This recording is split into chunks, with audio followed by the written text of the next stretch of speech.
Amin. Amin. Assalamualaikum warahmatullahi wabarakatuh. Salam sejahtera untuk kita semua. Om Swastiastu, Namo Buddhaya, salam kebajikan. Yang saya hormati pimpinan dan anggota Komisi 6 DPR RI. Yang saya hormati dua narasumber pakar hukum, Dr. Jimmy Ufunan dari Universitas Udayana, kemudian Prof. Dr. Rofi Wahanisa dari Universitas Negeri Semarang. Dan terima kasih telah memaparkan gagasan hukum yang sangat penting pada kami yang mendapatkan tugas untuk merevisi Undang-Undang Nomor 1 Tahun 2025 tentang BUMN. Kalau tadi pagi 4 narasumber pakar hukum kita membahas mengenai apakah BUMN ini masuk ke dalam penyelenggara negara atau tidak begitu. Dan siang hari ini rasanya kita masuk pada bagaimana bentuk kelembagaan dari BUMN.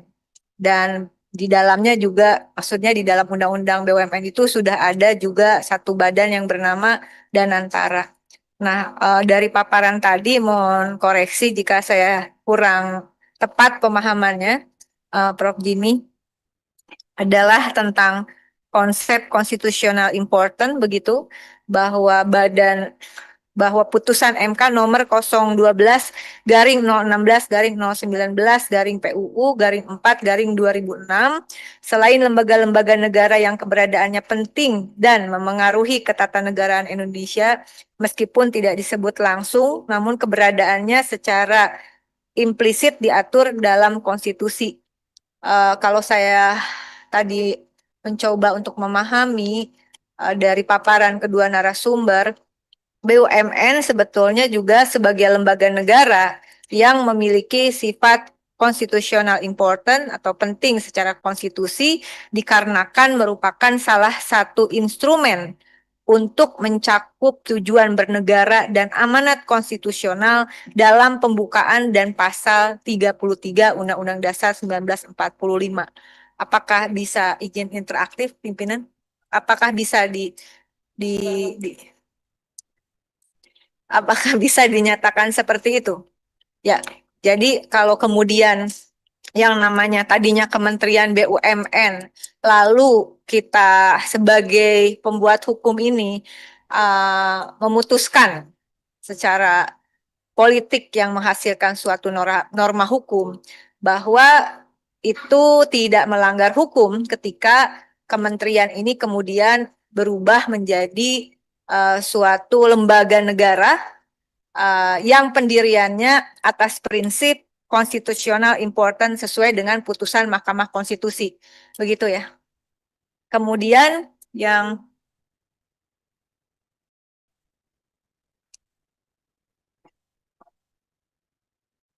masuk dong dengan konstitusional, sorry saya. Ya, jadi ada empat syarat ya. Salah satu syarat dari constitutional importance itu adalah soal mekanisme seleksi. Pimpinan dong, Prof. Maaf. Ya.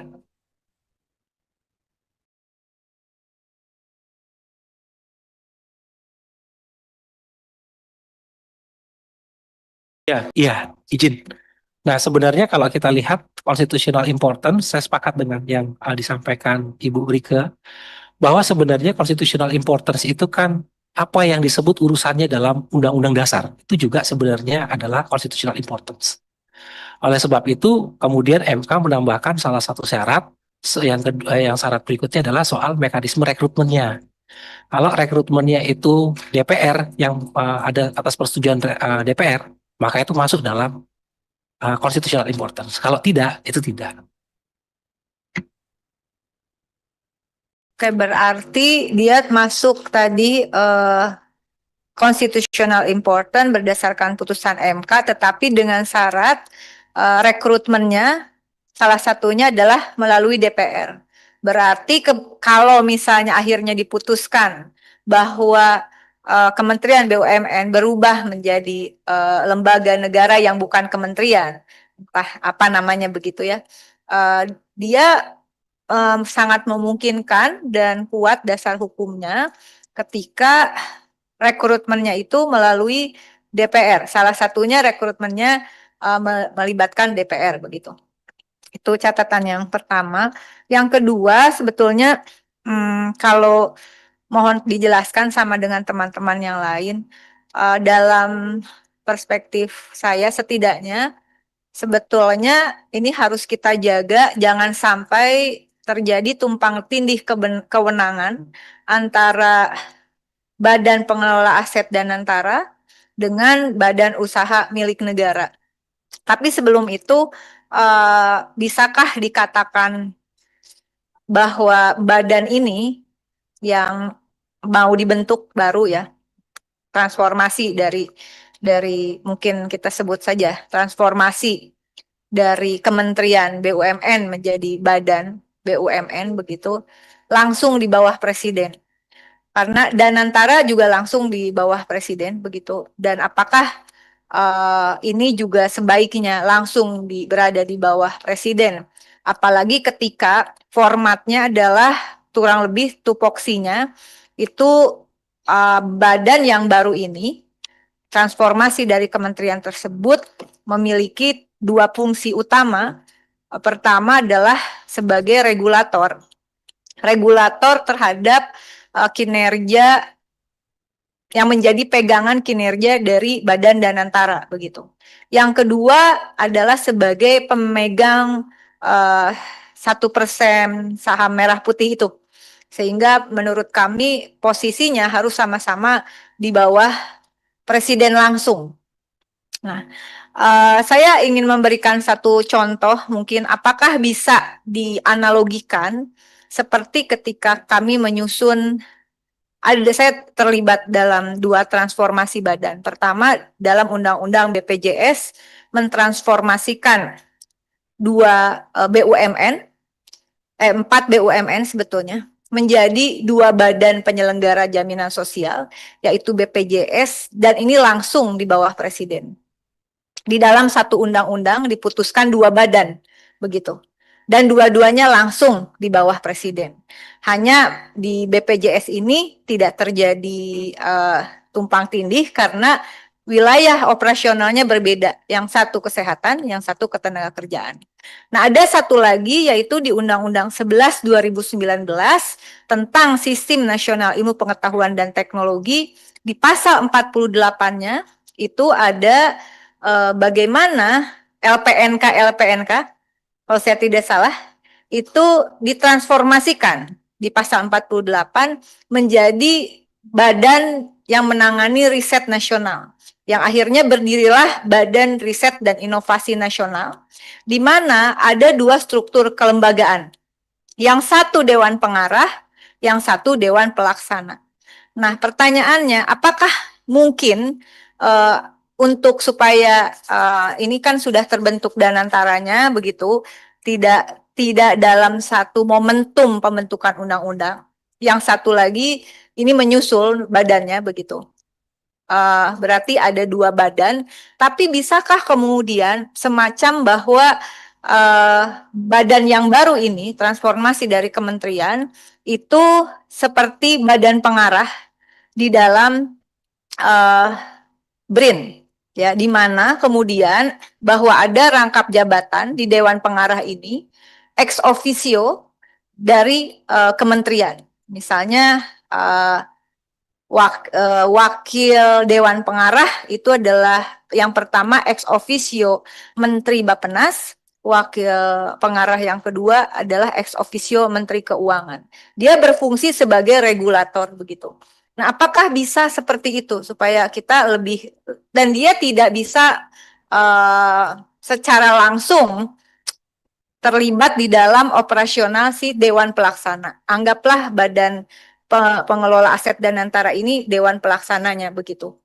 Nah, kemudian juga putusan MK yang terakhir adalah putusan MK itu memutuskan tidak boleh rangkap jabatan menteri atau wakil menteri di BUMN, baik sebagai komisaris apalagi sebagai direksi. Nah, apakah kami sebagai pembuat undang-undang, meskipun belum menjadi putusan Mahkamah Konstitusi sepanjang sepengetahuan saya, tetapi sama kegelisahannya dengan teman-teman yang lain, bisakah di dalam undang-undang ini kemudian kita membuat suatu aturan, meskipun belum keputusan Mahkamah Konstitusi, bahwa apa namanya, para dirjen, deputi, eselon 1 dan 2 itu juga tidak boleh rangkap jabatan. Karena tidak usah indikasi kuatnya pasti terjadi konflik of interest. Saya ambil contoh, boleh nanti ditelusuri. Beberapa waktu lalu itu dari Kementerian Keuangan ada 39 komisaris di BUMN. Padahal posisi-posisi komisarisnya adalah di BUMN yang misalnya mendapatkan penugasan negara.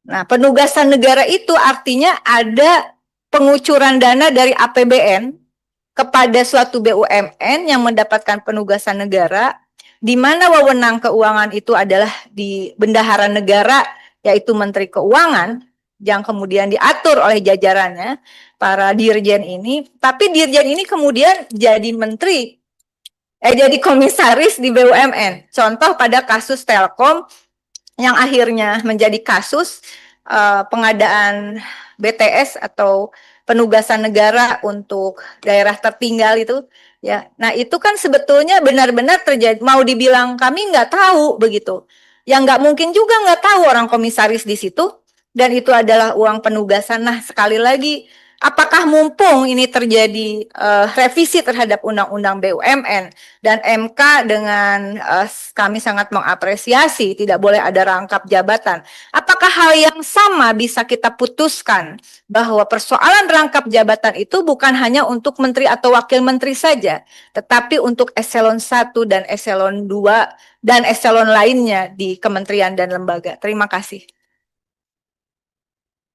Baik, Pangeran PKB, Profesor Gus